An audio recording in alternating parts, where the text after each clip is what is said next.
Vous êtes-vous déjà demandé quel secret se cache sous les sables éternels de l'Égypte?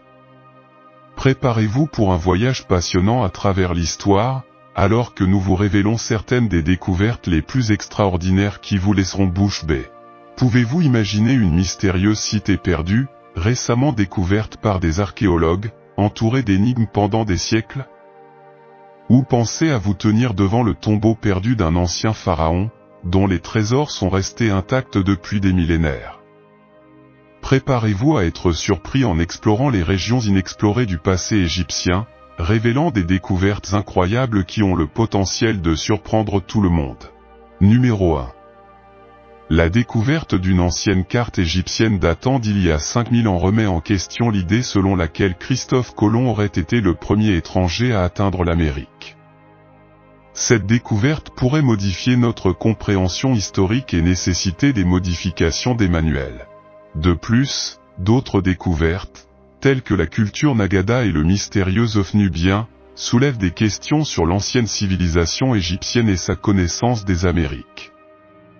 Le faux design complexe comprend des représentations que certains pensent être des pyramides, remettant en question les dates conventionnelles de construction des pyramides. L'exactitude de la datation des pyramides a également été remise en question, et il existe des preuves géologiques suggérant qu'elles pourraient être beaucoup plus anciennes qu'on ne le pensait auparavant.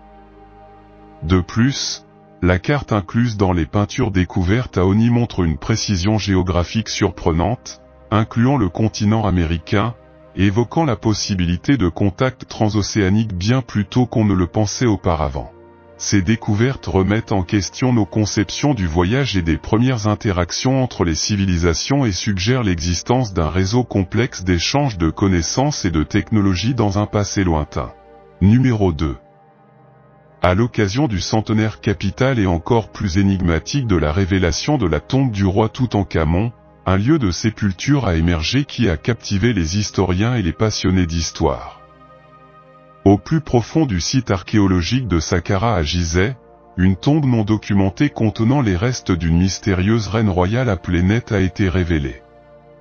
Mais attendez, il y a plus. Parallèlement à la grandeur de la pyramide de la reine Net, une étonnante collection de plus de 300 cercueils et momies de la période du Nouvel Empire a été mise au jour. Chaque cercueil joliment décoré présente des traits faciaux uniques qui permettent aux archéologues de distinguer les hommes des femmes. Sur ces cercueils se trouvent des dessins anciens. La chose la plus impressionnante est le masque doré d'une femme inconnue. L'équipe d'archéologues a découvert une reine inconnue, ce qui a changé notre compréhension du passé. Ils ont également trouvé des objets anciens tels que des jeux et des figurines. Ces objets nous montrent ce que les anciens Égyptiens pensaient de la vie et de la mort. Cette découverte à Saqqara nous aide à mieux comprendre l'Égypte ancienne et comment on enterrait la royauté. La tombe de la reine Net contient beaucoup de choses étonnantes et encore plus de choses que nous ne comprenons pas. Les historiens et les archéologues étudient ces objets et nous espérons en apprendre davantage sur cette civilisation fascinante. Numéro 3. La tristement célèbre malédiction des pharaons reste une croyance inquiétante profondément enracinée dans les annales de l'histoire de l'Égypte ancienne. Selon ce récit effrayant, toute âme audacieuse qui oserait perturber les tombeaux sacrés des pharaons s'exposerait à de terribles conséquences. Liées par une horrible malédiction qui transcende le temps et l'espace, les origines de ce mythe inquiétant remontent au début du XXe siècle, précisément en 1922, lorsque l'archéologue britannique Howard Carter a mis au jour la tombe du pharaon Toutankhamon, un événement qui enverra des vagues de choc partout dans le monde. Les rumeurs de morts étranges et de malheurs parmi ceux qui ont exploré la tombe de Toutankhamon se sont rapidement répandues, laissant place à l'idée d'une malédiction. Les anciens Égyptiens croyaient que leurs pharaons, même après leur mort, avaient le pouvoir de punir ceux qui dérangeaient leur tombe.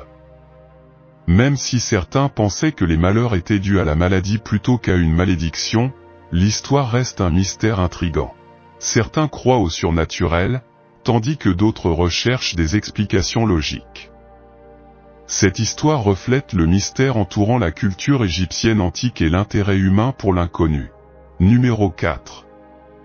Quand on parle de Cléopâtre, il est inévitable de mentionner sa beauté. Cependant, il y a un problème, la plupart des informations sur la reine proviennent des Romains, qui la considéraient comme une rivale.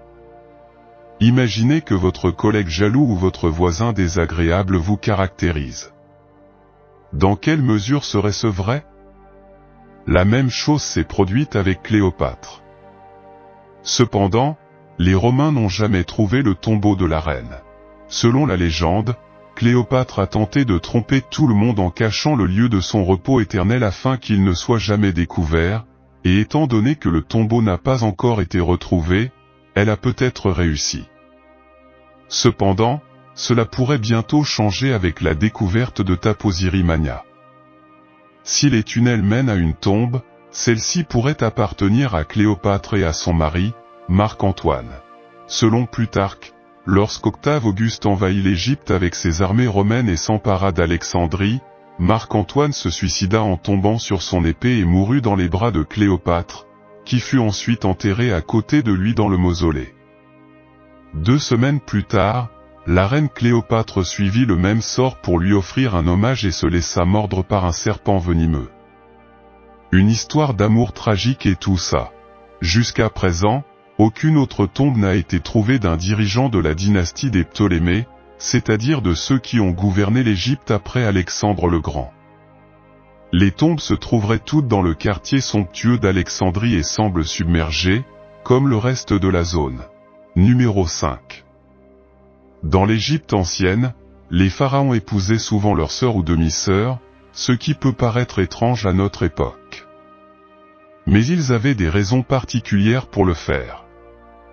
L'une des principales raisons était de préserver la pureté de sa lignée royale et de garantir que le trône passe sans problème à sa famille.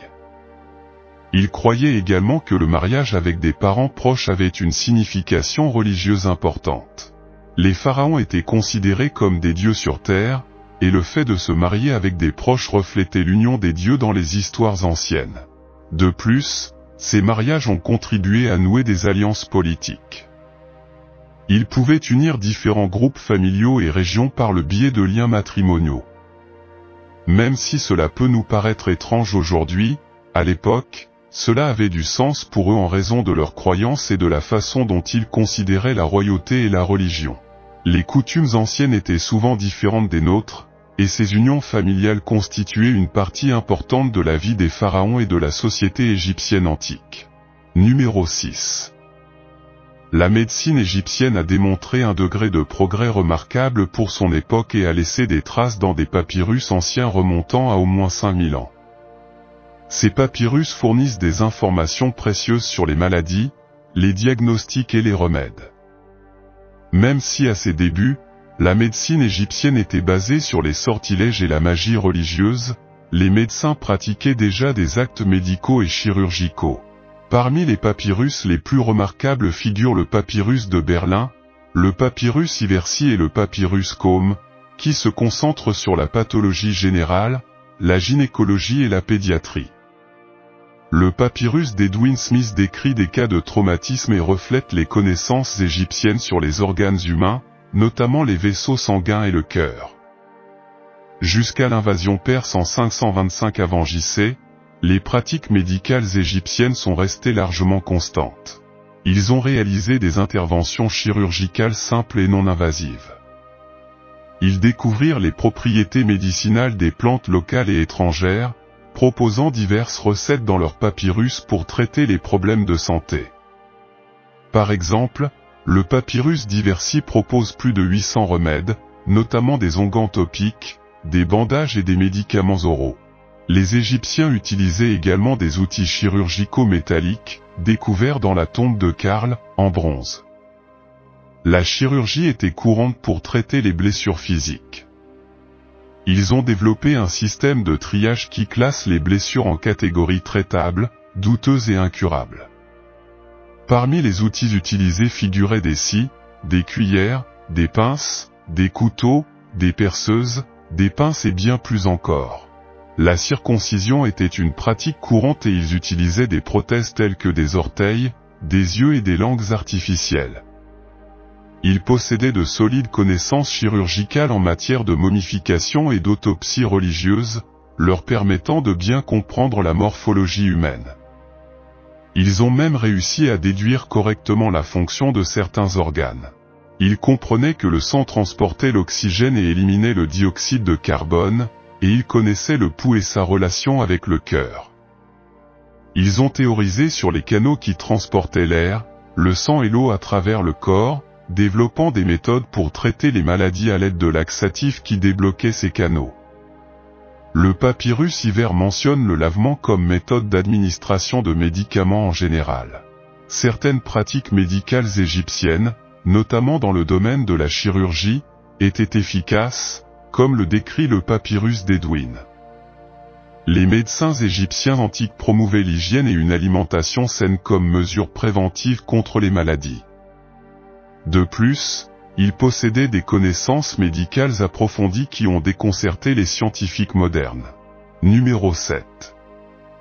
La construction navale a joué un rôle essentiel dans l'économie et la culture égyptienne. Grâce à leur compréhension de l'aérodynamique, les Égyptiens ont construit des navires avancés équipés de voiles réglables et de gouvernails montés à l'arrière. Ils furent les premiers à utiliser des navires lourdement armés, allant des petits radeaux en papyrus aux imposants navires capables de transporter de lourdes charges.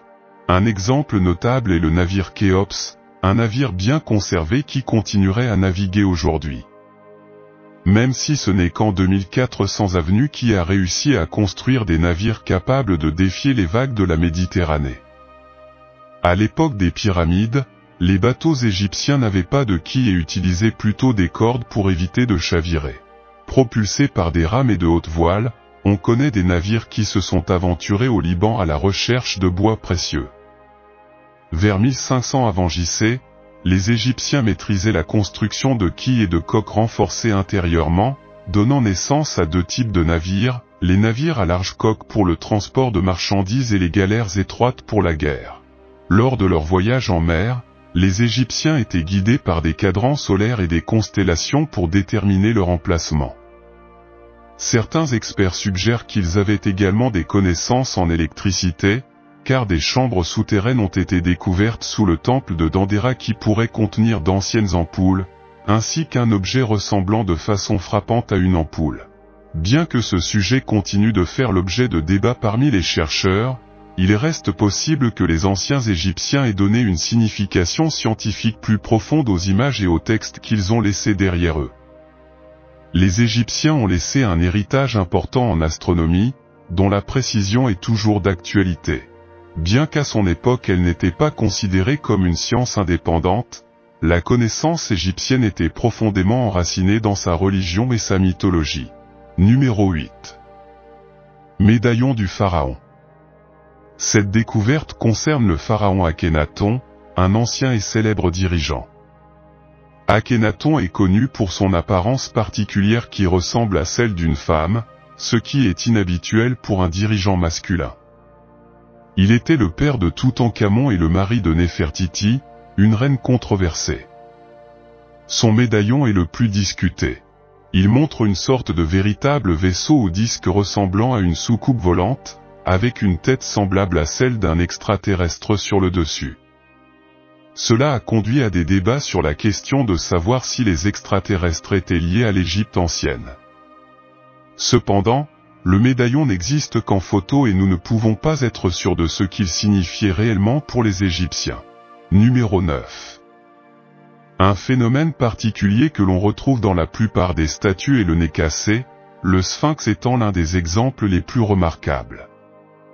Dans l'ancienne civilisation pharaonique, il était fréquent que le nez de bon nombre de ces statues soit brisé ou détruit, pour des raisons encore inconnues. Certains pensent que cela pourrait être dû au fait que le nez était la partie la plus vulnérable et la plus facilement endommagée par les voleurs et les pilleurs entrant en Égypte. Au cours de certaines invasions au cours de cette période, il a été avancé que le nez était considéré comme la source d'oxygène qui assure la vie du corps humain. On croyait donc autrefois que l'esprit du pharaon habitait la statue qui avait été sculptée pour lui. En conséquence, Les pharaons tentaient souvent de détruire le nez de la statue pour empêcher l'esprit du pharaon de revenir et de revivre sa vie dans la statue. En 2020, une découverte a suscité la curiosité et l'admiration de nombreux chercheurs. Un groupe de cercueils colorés a été retrouvé. On dit que chaque cercueil avait une couleur différente et que cette couleur représentait quelque chose de spécifique. Certains propriétaires de ces cercueils voulaient que leurs cercueils montrent leur véritable image. Ils ont donc choisi de les colorer de cette façon. Cette découverte est devenue l'une des découvertes les plus merveilleuses qui a attiré de nombreux touristes de différents pays. Dans une tombe située dans le désert, à environ 30 km au sud du Caire, un groupe de scientifiques a découvert une centaine de cercueils et environ 14 statues en or dans le désert du Sahara. Certains de ces cercueils contenaient même les corps des pharaons, ce qui en fait une découverte importante qui a aidé les scientifiques. En 1922, un groupe de chercheurs a réussi à obtenir de nombreuses réponses aux questions qu'ils se posaient sur un instrument de musique ayant appartenu au pharaon Toutankhamon, connu sous le nom de trompette. Ces instruments de musique étaient utilisés lors de certaines cérémonies et étaient en bois, en argent, en cuivre ou, parfois, en bronze. Cela démontre l'habileté des anciens pharaons dans la musique et la fabrication d'instruments de musique encore utilisés aujourd'hui.